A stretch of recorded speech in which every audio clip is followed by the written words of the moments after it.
Okay, I'm gonna do something really fun with you, right? So in preparation for this talk, I want you to name all the limitations that AI has at this point in picking up melanoma. And I'll tell you why, because I actually yesterday in preparation for this, I typed in the chat GPT and asked the open AI this question. I love Let's it. see how many of those you get it right. I mean, how many of those that you get a match with the machine. All right, go ahead. Let's see if I can do better than ChatGPT. I'll tell you, The I've been playing limitation around. of AI in picking up melanoma right now. Yeah, I'll That's the tell you one question I posed to limitation. So ChatGPT. one limitation actually is this is getting a little a little meta here, but one limitation of AI like ChatGPT, which is we call generative AI, which means you type in a prompt and it's acting human and giving you an answer. Here's one thing: it doesn't recognize when it shouldn't be as confident as it is. So I know that when I type in questions to ChatGPT, it's going to give me an answer. It's going to sound like the world's authority. And I'm going to look at that as an expert and say, hey, that part is absolutely not right. That's wrong. And it's going to tell you in a way where you think it's right. So I think that's one limitation. And one extreme danger Yep, is when you don't know what you don't know, or yep, when you think you know something that is not right. That's really challenging and dangerous because we as humans we put this probably inappropriate faith in all things technology. Hopefully, a little bit less so these days as we see some challenges with that. But just because it's technology doesn't mean it's right, doesn't mean it's good, doesn't mean it's beneficial. It's only those things if we proactively make it so. So humans have to be involved to make things better. Okay.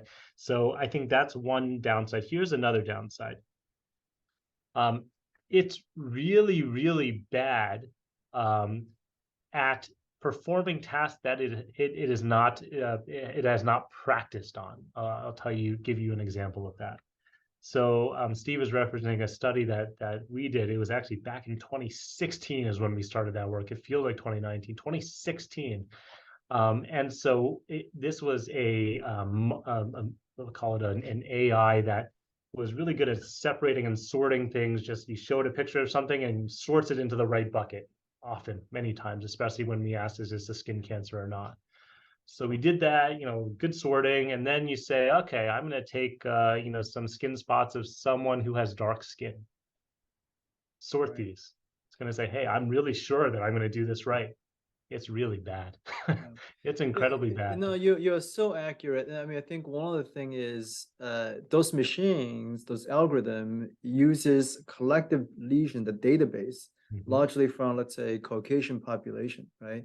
And if you take the same algorithm and you apply it to the African American, Hispanic, Asian skin, it is off. Mhm. I'm using this AI as a research tool right now, and I'm just kind of impressed by how good it is to detecting just Caucasian lesions on the Caucasian individuals.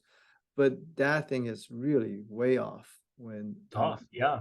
Yeah, So there's cool stuff that that you can do to make it better, and in fact, it just takes a lot of time, energy, intentionality. That's some of this work that I'm passionate about with the research group here is how do you actually close that gap? But it's a gap. The other way, I think it's not only a gap, it's a dangerous one, and I'll tell you why. So there are folks, maybe if they're trying to develop develop a product to sell, what they'll say is, yeah, this is really good at this thing. Let's do this thing and let's do it over and over and over and make it better and better and better. That's probably what would happen if we let capitalism take its course, right? And then we start to get technology that's really good on the stuff that it's seen a lot of. And the things that it sees a lot of are the things that are, as we know in our clinics, the people who are able to sit in front of Steve or myself are not representative of the broad population of people in this world. Absolutely not. And so what we start to see is tools that get better and better for those patients and leave the vast majority of folks behind. And so that is something that I say is a weakness, but it's more than a weakness. It's a danger. It's a moral and an ethical wrong, I would say. And that's something that I think is particularly true about AI as a technology. It's like a self-fulfilling prophecy. It's a machine that just does better, better. But creates a gap in the process.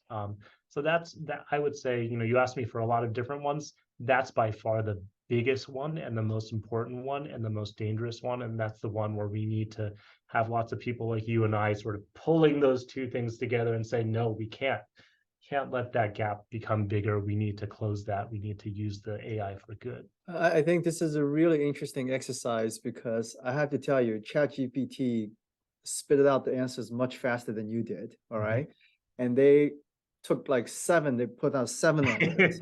And you give me three, obviously, Yep. lack of time, everything. And but the really interesting part is the limitation that you pointed out was not included in the ChatGPT's answer, right? And some of them they had a really good ones. Like one of them is like it's a black box, right? You don't know what's in it. You don't really know what this machine is looking at, right? And but I think this is another like really cool example of showing that how we need to, as especially as a clinician, need to be inserted in this process. We can't just let computer scientists sort of take over, right? And that's a really quick one.